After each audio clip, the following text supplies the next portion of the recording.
Good morning, Young Kings. Time for your morning motivation. Just got done walking. It feels weird saying that. Just got done walking. Just did just over 2 miles. Still not able to run or do any activities like that, but you got to do what you can while you can. So you can't always do what you want to. Sometimes you got to do what you have to do. So that's something my mom used to tell me. Some things sometimes you got to do the things you don't want to do to be able to get to the things you want to do. So in this season, it's a walking season and taking it slow and assessing. So not only in the physical, but in area of my life. So just kind of slowing things down just a little bit. Sometimes life will present you with challenges and difficulties that it forces you to slow down your pace. So if you're not careful, you will continue to do what you have always done, and that's why you continue to get what you have always gotten. So the definition of insanity, as we mentioned a few times, is doing the same thing and expecting a different result. And it's time to realize, like, for this journey of our authentic self, and then on this no love, no hate series, we are entering into a different season. So if we're going to enter into a different season, that means things have to be done a little differently than they were before. Because if we duplicate what we have always done, we will see the images of the things that we have always struggled with. I was talking to a group of individuals, and I mentioned to them, I says, the things you're struggling with today are a byproduct of the same things you struggled with and unaddressed yesterday. Like when you struggle with something, it's not that it used to struggle because it's the first time you've seen it. It's a struggle because you failed to address it or deal with it in a proper manner. And life is a big classroom. Like, you will repeat classes. Like, I failed the second grade. They didn't think I couldn't color inside the lines. But that's like life. There's a lot of classes that we're failing in life. And if you don't go back and study, reassess, and then take that test appropriately, you're going to find yourself dealing with the same thing later down the line. Mine was dealing with difficult personalities, and I used to associate it with just that individual. But then you get away from that individual and you find another individual that's equally as difficult. And you're like, man, I just attract assholes or people who don't know how to talk to people. And then you get away from that one, and then you realize there's another one down there. And then after a circle of doing this repeatedly, you finally get to a stage you're like, wow, maybe there's something in me that needs to change, and how I respond to certain things. So maybe our responses need to change, because if you don't pass the test, it's coming again. Your test is not in the form of a personality. So I know sometimes we want to blame our problem and stuff on people, on other people. We want to blame it on circumstances. We want to blame it on emotions and stuff of that nature. But that's not really the problem. The problem is inside of you and your responses to things. So sometimes we got to take a step back and realize how we're responding to things. And is our response getting us the situation and circumstances to the point that we want it to be?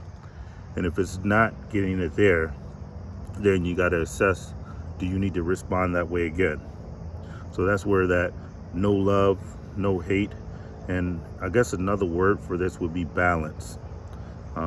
Just being balanced in life and being able to stay in the middle of the road, stay in your lane, because when you get in somebody else's lane, that's how accidents and stuff happen. So if you stay in your lane and you be balanced and you respond appropriately, if you know who you are and whose you are, it allows you to be more in control of your emotion. And right now in this season, like, emotional intelligence is extremely important for me. Making sure that I'm in control of my response of how I feel, because I have to take complete ownership of that. There's a saying out there that says, if you give people a piece of your mind every time they do something, then you're gonna lose your mind. If you give this person a piece, you give that person a piece, you give this person a piece, instead of giving them a piece of your mind, why don't you just have peace in your mind? And that's what I'm struggling to do at times, because there's something in me at times I want to bubble up and respond the way I'm accustomed to responding. But at the same time, I know it doesn't produce the result. So sometimes I have to take a pause and just like, okay, before I open my mouth, let me address what's going on inside. Why am I feeling this way inside? And try to eradicate that extreme desire to respond, or that extreme hate, or that extreme love. Just kind of be in balance. So for this season, what we need to do, as I was walking this morning, sometimes we're going to have to suspend our thinking. We're going to have to suspend our emotions, our feelings. They're going to have to be suspended for certain decisions. And I said it's not a permanent suspension, but it's like a temporary pause so you can assess and do what needs to be done appropriately. So sometimes you got to suspend them. Like, you cannot come here. And then I know very well much so about suspension. I think I average about 2 or 3 suspensions a year all through my education series, from kindergarten through 12th grade. I was suspended a lot, and they would say, hey, here's your homework, take it home, but you don't come to school. And that's the same with emotions. You're gonna have to sometimes put them in timeout and say, look, I understand what you said or what you're feeling, but I need to make a decision. You can't come here. I remember my last suspension was on my graduation day. Or not the graduation day, but I was going to take an exam in high school, my final exam. And I had already moved out the house. Well, I really didn't move out the house. I got kicked out of the house. So I was living on my own already. I think I had just turned 19. Yeah, because I failed the 2nd grade, so I was a little older when I graduated high school. And when I was taking my final exam, my pager went off. And they thought, okay, back in I think this is 1994, and the people who had pagers were, considered to be thugs or drug dealers or stuff of that nature. And I was neither of those. But anyways, that was associated with me. So they tried to take my pager, and long story short, I ended up taking it back. I broke a window, and then they suspended me. Now this is the last day of school. So how do you suspend somebody from the last day of school? So what they did, they said, like, graduation, don't show up. Like, if you show up to this graduation, you're gonna start your adult life in a correctional facility. So I wasn't allowed to go to my graduation.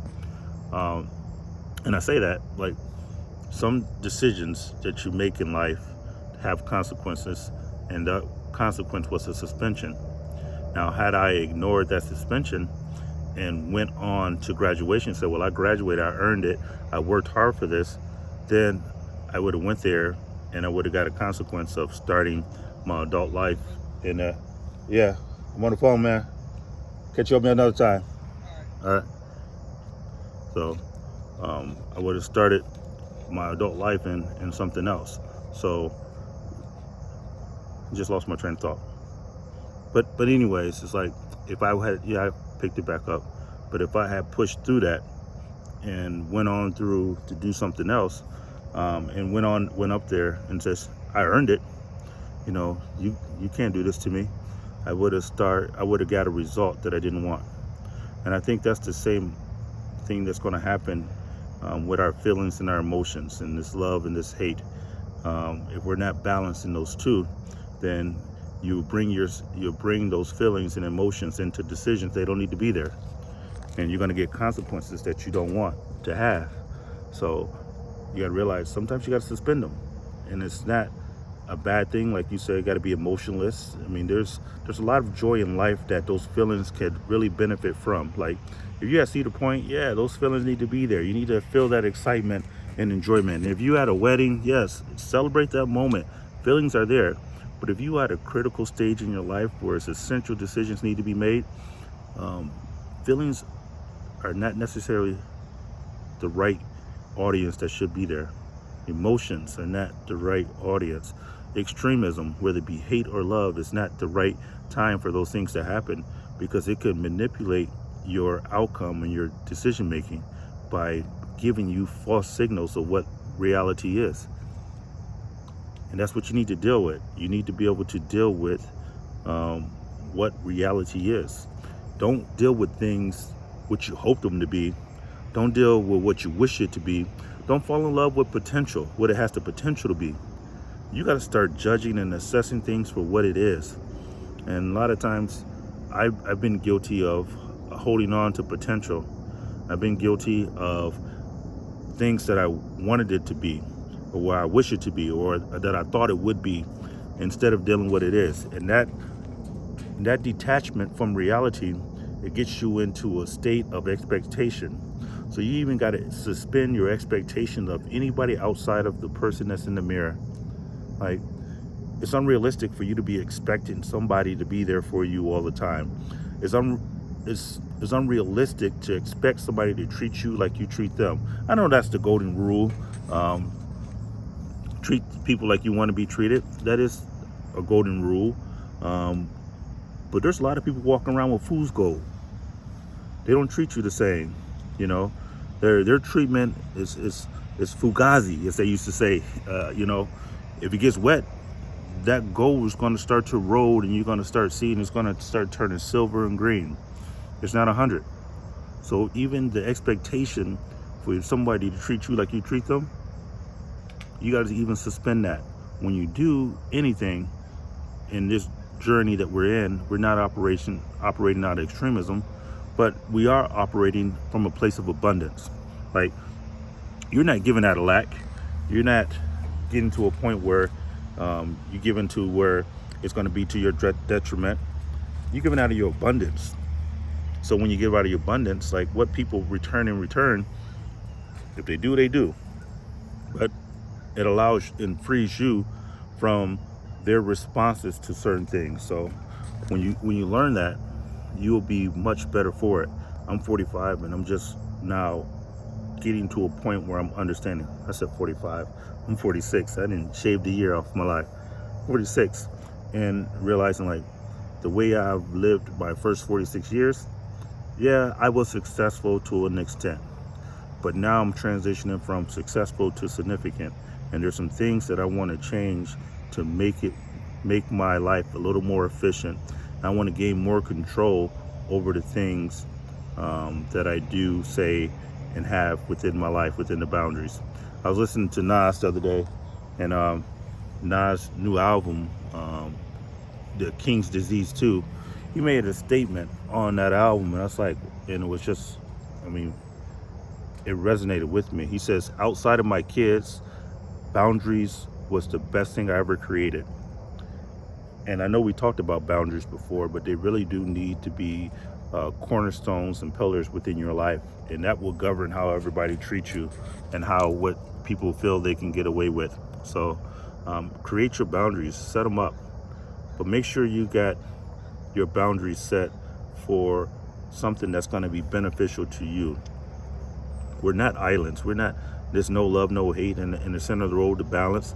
I'm not asking you to withdraw from people, or, you know, from communities or your employer, wherever it may be. I'm asking you to assess your emotional response, and if they're manipulating you, if you're like a puppet where they're pulling strings on you, you know, it's time to cut the strings. And this is not an overnight process. You gotta assess what information is being presented. As I was reading in scripture this morning, I think you should start with your friends. You know, assess those people who you call your friends. You know, in scripture, in Proverbs 18 this morning, it says, a man with many friends is quick to ruin. Like, it's impossible to be popular or to have an abundance of friends and still be productive to an extent. Now, of course, they're going to prop a few people up. They're going to give them record labels, and they're going to start pushing agendas and stuff like that through the music and stuff of that nature. And you may say they're popular. They got everything, but don't believe everything you see. Those cars and houses are rented, and those things are very rarely in those individual names. You know, they represent those things, and they're able to lease those things and use those things for a period of time, but that doesn't contribute to their net worth. If you were to go ask them to show them a deed to that house, it might still have that record label on that deed. You know, that car, it won't have their name. It's not paid for. It's something that They're one record away from losing it all, and you'll see what happened to them. They do series on that, what happened to such and such, and you realize not only is it music, but there's athletes and stuff that people prop up to be everything, and then realize after their career's over, they have nothing. And it's not an indictment on them, it's just they were placed up there as a facade to keep you distracted. So you got to make sure, like, what information are you getting from these individuals? And if you're basing it off that information, and you trying to compare it to yourself, then you're always going to feel less because you got the wrong information. And I was thinking about receiving wrong information.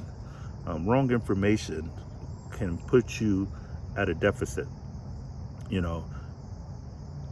I had this 2008 Audi, and I still have it.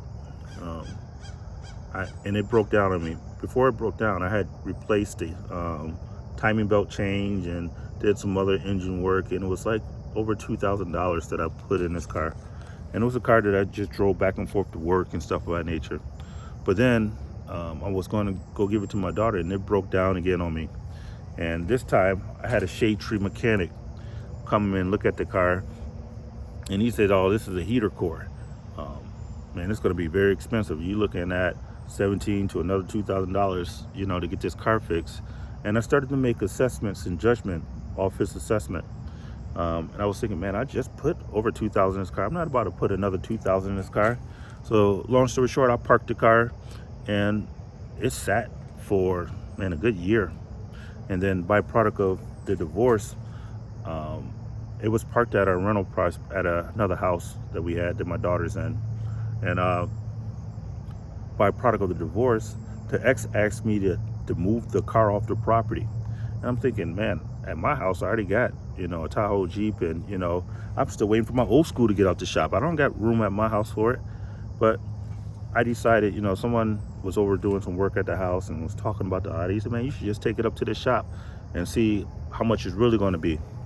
So I did. I took it up to the shop, and I'm thinking, man, just let me know how much you're going to be. Just confirm what I already know. And I took it to the shop and thinking the bill was going to be about $2,000, $1,700, $2,000. And the guy called me back, and it's a radiator hose. I mean, the front and back radiator hose collapsed, and that's why it was overheating. And to get it fixed was going to be just over $500. Now, this is a 2008 Audi A4 convertible, and it's a pretty nice looking car. But before I had that conversation and then I went and got the correct information, my intention was to go get that car and have it towed to the junkyard and just have it scrapped. Like, my patience for that car had already diminished. I was like, you know what? I'm not investing any more money in this car. If this is going to be another $2,000, then let me just go scrap it and get it to the junkyard. But when I got the correct information, I realized, like, this car still had a little value. So that's what I'm meaning about how you can make assessments with misinformation and you can miss your blessing. So sometimes you can judge things too harshly and thinking that it has no worth and no value, and you be without. But there's sometimes where you need to judge things harshly, and that's when things present itself. But when they present itself, you gotta question the accuracy of the information that's being presented, and not just accept what somebody says, even what I say. There's ought to be questions things, and if there's a contradiction of something between these videos, you gotta say, hey, he said this and then he said that. There's ought to be something in your mind that's questioning every bit of information that comes in. Because right now we're in an environment where they're trying to produce robots, and they're trying to force feed you a narrative and force feed you fear and trying to force feed you various different tactics. And if you're not thinking, if you're not questioning things, then you're gonna become a victim. And that's the last thing we want you to do, is become a victim. This is a series of trying to empower you to be balanced. But in order to be balanced, you gotta have the right information, and then you gotta suspend your emotions and stuff to be able to make decisions. Like, there's a lot of, I've seen the thing on Facebook, and I don't get on Instagram anymore because, it was pretty much a distraction. Every time you turn, there's a half-naked woman here, there, and this and that. So I just kind of like got away from that. And Facebook seems to me it's not healthy, but it's a little less distractions as there are on Instagram. But anyways, it was about the vaccine and your take on the vaccine. I mean, that's for you to think about and for you to decide if that's appropriate for you, your family, and your loved ones. But it was saying like the meme said like you won't take the vaccine because you don't know what's in it, but you'll eat hot dogs and sausages and without questioning it. And it just made me laugh because you're like, you don't know what's in hot dogs is the scraps of everything, and the stuff we love like shrimp, catfish, lobsters. Those are like the roaches of the sea, and we love that stuff, and we're going to go pay premium price for that. So whatever information you have, just make sure you go through and you realize that is that information accurate, is it valid, and then make your assessment based off that.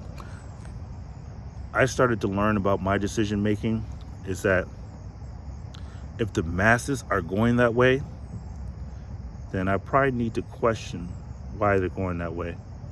We're in a herd mentality where people are getting a twisted version of reality, and then they're taking that and they're influencing others to go there. So with the music, right now, there's a lot of influence going on in the music with pushing sexuality and trying to cross that boundaries of what's acceptable, what's not. There's a lot of violence in the music, people glorifying people getting shot and stuff of that nature. And then you wonder why the youth are doing this, because they are desensitized to it by the music. So they continue to make decisions because in the music, they make it seem like it's a normal thing to do that. And then the herd mentality thinks like, this is normal. This is what we do. So when I make decisions, a part of my decision is like, if the masses are doing it, then I probably need to question if I need to do it the same way, or if I need to go a different direction, because you don't want to just follow the herd, because the herd will run and lead you off a cliff, and they'll be running one after another and just killing themselves. So if your decision is popular and if everybody's on the same page with you and say, hey, yeah, that's the best thing for us right now, let's do this, let's resist this, let's do that. If everybody's moving that direction, then you got to get to a point where you're like, hey, is this really what's best for me? And why do I think it's best for me? Question information, and you'll be better for it. So I'm gonna wrap this up so I can go get ready for work. No love, no hate. Stay balanced. That's the key to it all. And be balanced. Don't get to a point where you're being pulled to the left or to the right. Get to a point where you just center. Be the center, and don't get to a point where you're just going with the flow. Because if you just go with the flow, you'll find yourself in a worse state than what you imagine. And there's nothing worse than getting to a point in your life or a stage of a problem. You sit there and you wonder, how did I get here? Where did I go wrong to get me here? That's a frustrating feeling when you just get somewhere and you don't even know how you got there. You're wondering, how did you descend to this point? So assess where you are, get the right information, make right decisions, and you'll be well. Be well, young kings.